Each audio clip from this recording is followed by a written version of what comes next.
The Journey of Joshua, Part 2. Welcome back to this place of rest and ancient stories. Let your breathing deepen and slow as you settle into the quiet of this moment. Tonight we continue our journey with Joshua, but now in the season of conquest and consequence, of triumph and testing.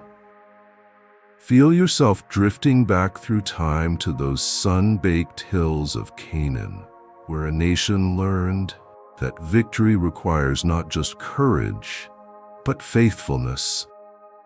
Breathe deeply and let yourself be carried on the warm desert wind to a land where lessons were written in stone and remembered in song, where the human heart was tested in the crucible of success and failure.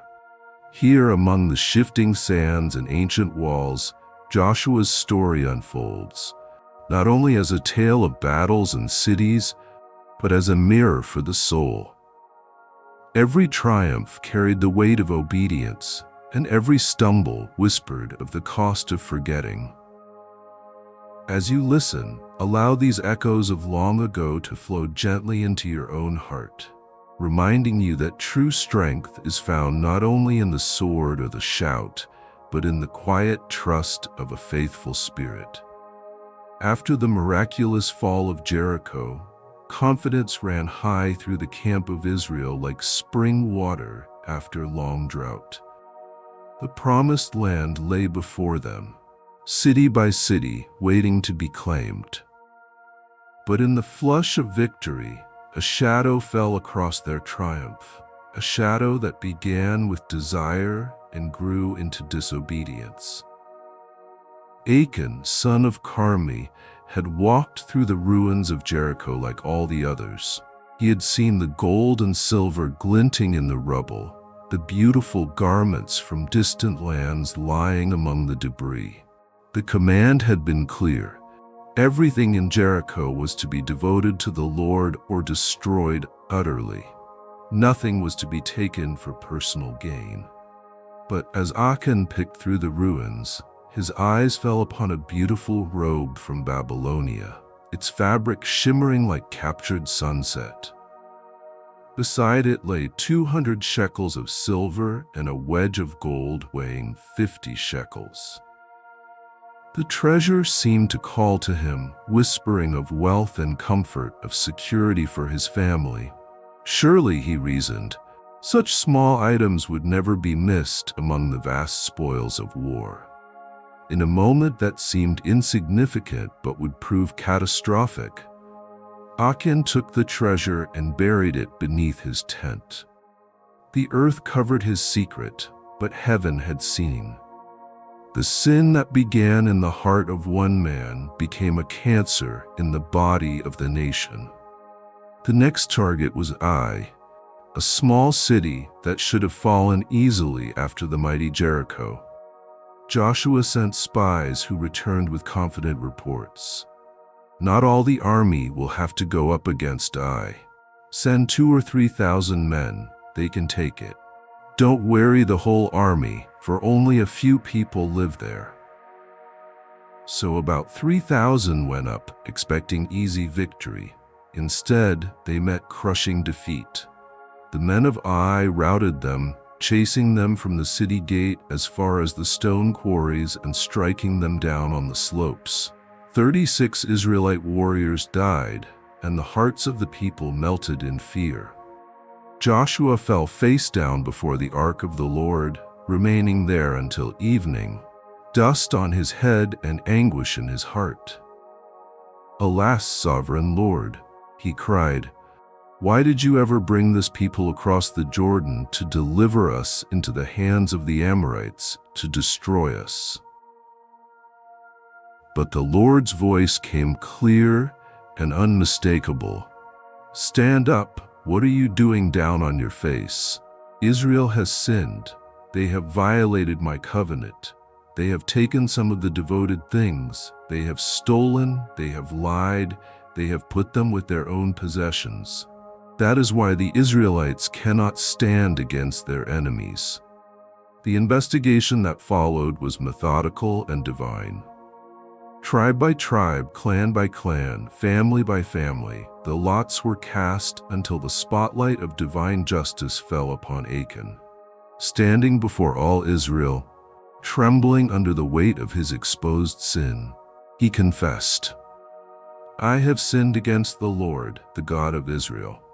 The consequences were swift and complete. Achan and his family, along with the stolen goods, were taken to the valley of Achor, the valley of trouble, where justice was executed and the corporate sin purged. It was a harsh lesson in the costliness of disobedience, a reminder that individual choices affect the entire community. Over Achan's grave, they raised a large pile of rocks that would stand as a permanent reminder. And from that day forward, the place was called the Valley of Achor, a name that carried both judgment and hope. For trouble faced honestly becomes the door to restoration. With the sin purged from their midst, Israel turned again toward Ai. This time, with divine blessing restored and strategy provided by the Lord himself, they took the city completely. What had been impossible in disobedience became inevitable in righteousness. Word of Israel's victory spread through Canaan like ripples across still water. Kings gathered their armies, forming coalitions to resist this unstoppable force that toppled walls with trumpet blasts and conquered cities with the blessing of an unseen God. But in the hill country, among the Hivites who lived in Gibeon, a different strategy was born. Not resistance, but deception. The Gibeonites had heard the stories, the parting of the Red Sea, the defeat of Sihon and Og, the fall of Jericho. They knew that direct confrontation would mean annihilation. So they devised a plan born of desperation and executed with masterful cunning. They loaded donkeys with worn and patched sacks, old wineskins that were cracked and mended, and put worn and patched sandals on their feet. They wore old clothes and took dry and moldy bread for their journey. Disguising themselves as weary travelers from a distant land, they made their way to the Israelite camp at Gilgal. There they found Joshua and the elders, their appearance telling a carefully crafted story of long journeying. "We have come from a distant country," they said, showing their props like actors on a stage. "Make a treaty with us." The Israelites were suspicious at first. "Perhaps you live near us," they said. "How can we make a treaty with you?" But the Gibeonites persisted with their deception, showing their moldy bread and torn wineskins. "This bread of ours was warm when we packed it at home on the day we left to come to you. But now see how dry and moldy it is. And these wineskins that we filled were new, but see how cracked they are. And our clothes and sandals are worn out by the very long journey." The evidence seemed convincing. The men of Israel sampled their provisions but did not inquire of the Lord. In this moment of seeming wisdom, they made a crucial error. They trusted their own judgment rather than seeking divine guidance. Joshua made a treaty of peace with them to let them live, and the leaders of the assembly ratified it by oath.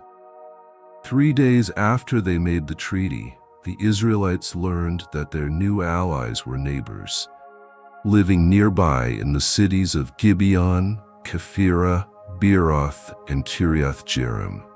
The whole assembly grumbled against their leaders for being deceived, but the oath had been made before the Lord and could not be broken. Joshua summoned the Gibeonites and confronted them with their deception. "Why did you deceive us by saying, 'We live a long way from you,' while actually you live near us?" Their reply revealed both the depth of their fear and the strength of their faith in Israel's God. Your servants were clearly told how the Lord your God had commanded his servant Moses to give you the whole land and to wipe out all its inhabitants from before you. So we feared for our lives because of you, and that is why we did this." Joshua's response showed both justice and mercy.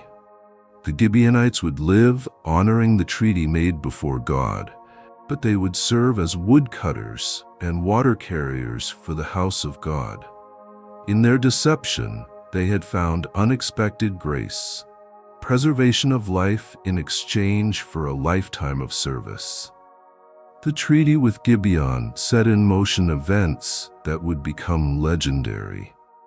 When Adonizedek, king of Jerusalem, heard that Gibeon had made peace with Israel, fear struck his heart like lightning. Gibeon was a major city, larger than Ai, and its warriors were formidable. If such a city had surrendered to Israel, what hope remained for the rest of Canaan? He sent urgent messages to 4 other kings: Hoham of Hebron, Piram of Jarmuth, Japhia of Lachish, and Debir of Eglon. "Come up and help me attack Gibeon," he pleaded, "because it has made peace with Joshua and the Israelites." So the 5 kings of the Amorites joined forces and moved up with all their troops, making camp against Gibeon to wage war against it. The Gibeonites, seeing the vast army arrayed against their city, sent word urgently to Joshua at Gilgal, "Do not abandon your servants. Come up to us quickly and save us. Help us, because all the Amorite kings from the hill country have joined forces against us." Joshua faced a crucial decision. These were the people who had deceived him, who had tricked him into a treaty he would never have made if he had known the truth. He could have justified letting them face the consequences of their deception. Instead, he honored the treaty made before God, showing that divine covenants supersede human feelings, and that faithfulness to one's word reflects the character of the God who never breaks his promises. So Joshua marched up from Gilgal with his entire army, including all the best fighting men. The Lord said to him, "Do not be afraid of them. I have given them into your hand. Not one of them will be able to withstand you." The march from Gilgal to Gibeon was a night-long journey of 25 miles, climbing 3,000 feet through rocky terrain. They arrived at dawn, catching the enemy completely by surprise. The Lord threw the coalition army into confusion before Israel, and Joshua's forces won a great victory at Gibeon, pursuing them along the road going up to Beth Horon and cutting them down all the way to Azekah and Makkedah. As they fled before Israel, the Lord hurled large hailstones down on them from the sky all the way from Beth Horon to Azekah, and they died. More died from the hailstones than were killed by the swords of the Israelites, a reminder that this victory belonged ultimately not to human warriors, but to the Lord of hosts. But the most remarkable moment was yet to come. As the day wore on and victory was within reach, Joshua faced the possibility that darkness would allow the enemy to escape. In that crucial moment, faith rose in his heart like sunrise, and he spoke words that would echo through history. "Sun, stand still over Gibeon, and you, moon, over the valley of Ajalon." And the sun stood still, and the moon stopped till the nation avenged itself on its enemies. The sun stopped in the middle of the sky and delayed going down about a full day. There has never been a day like it before or since, when the Lord listened to a human being speaking. Surely the Lord was fighting for Israel. In that extended day, the enemy coalition was utterly destroyed.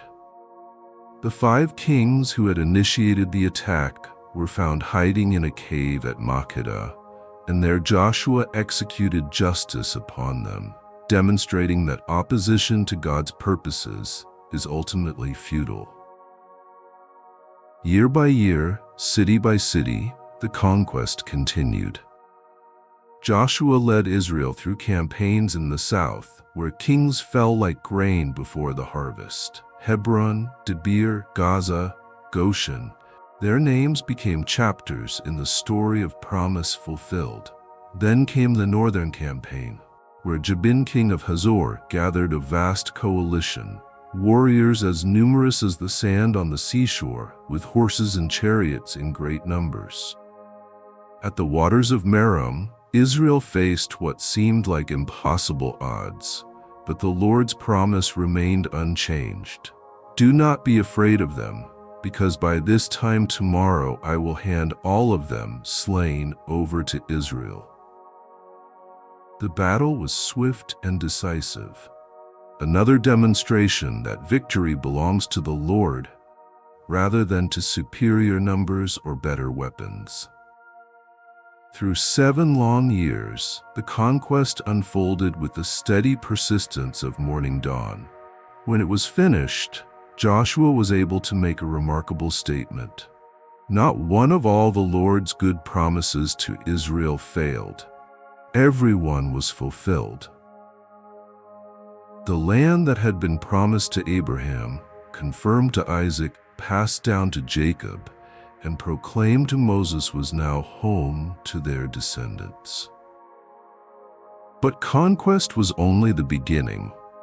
The greater challenge lay in dividing the inheritance among the 12 tribes, ensuring that each family and clan received their portion of the promise.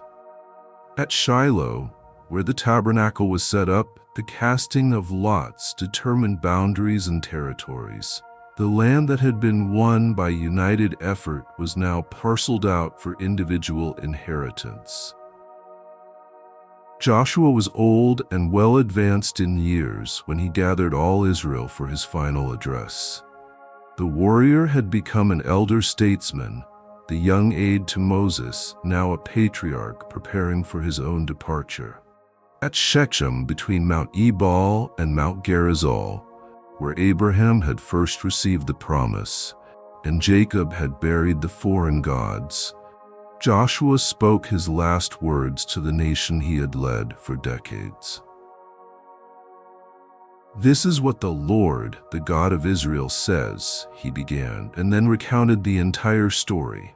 Abraham's call, the journey to Egypt, the Exodus, the wilderness wandering, the crossing of Jordan, the conquest of Canaan. It was a story that began with one man's faith and culminated in a nation's inheritance. "Now fear the Lord and serve him with all faithfulness," Joshua urged them. "Throw away the gods your ancestors worshipped beyond the Euphrates River and in Egypt, and serve the Lord. But if serving the Lord seems undesirable to you, then choose for yourselves this day whom you will serve." Then came the words that would define his legacy and challenge every generation. "As for me and my household, we will serve the Lord." The people responded with enthusiasm, declaring their loyalty to the God who had brought them out of Egypt and given them the land. But Joshua, seasoned by years of human nature, pressed them further. "You are not able to serve the Lord. He is a holy God. He is a jealous God. He will not forgive your rebellion and your sins." It was not pessimism, but realism. Not discouragement, but a call to understand the seriousness of their commitment. When they insisted they would indeed serve the Lord, Joshua made them witnesses against themselves, setting up a large stone under the oak tree near the holy place of the Lord as a testimony to their covenant. Joshua, son of Nun, the servant of the Lord, died at the age of 110. They buried him in the land of his inheritance, at Timnath-Serah in the hill country of Ephraim, north of Mount Gash. His grave became another monument to faithfulness, another stone of remembrance for generations yet to come. The epitaph written over his life was simple but profound. Israel served the Lord throughout the lifetime of Joshua and of the elders who outlived him, and who had experienced everything the Lord had done for Israel. It was the testimony of a leader who had not merely conquered territory, but had inspired faithfulness, who had not merely won battles, but had preserved the covenant relationship between God and his people. In his death, Joshua joined the company of those who had finished their course and kept the faith. Like Moses before him, and like the faithful who would follow, he had answered the call to leadership not for personal glory, but for the sake of the promise and the people who carried it forward. The land had rest from war. The tribes settled into their inheritances, and the story that began with an old man leaving his homeland to follow divine promises found its fulfillment in a generation that had crossed impossible rivers and conquered impregnable cities through faith. Though Joshua's voice is silent, his legacy speaks still. It whispers through the valleys and echoes across the hills, reminding every soul that faithfulness leaves footprints deeper than victory. His story is a lantern for those who walk in darkness, a quiet assurance that obedience to God brings a peace the world cannot give. As our journey with Joshua comes to its peaceful end, let your mind rest in the quiet satisfaction of promises kept and faithfulness rewarded. The battles are over, the land is settled, and the great leader has passed peacefully into the rest reserved for those who serve faithfully. Feel yourself settling like evening mist over the hills of Canaan, where wildflowers bloom in fields that once knew only warfare, where children play, where armies once marched. The stones of remembrance stand silent in the moonlight, testifying to divine faithfulness across the generations. Let sleep come gently, naturally, like the peaceful close of a life well lived, a story well told, a journey completed in faith.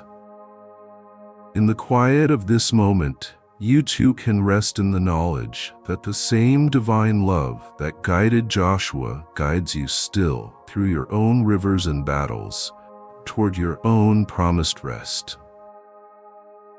The day is done, the story told, and all is well. Sleep comes like the gentle close of evening over a land at peace. Rest now in the arms of the one who keeps all promises and makes all things beautiful in their time. Sleep and rest in perfect peace.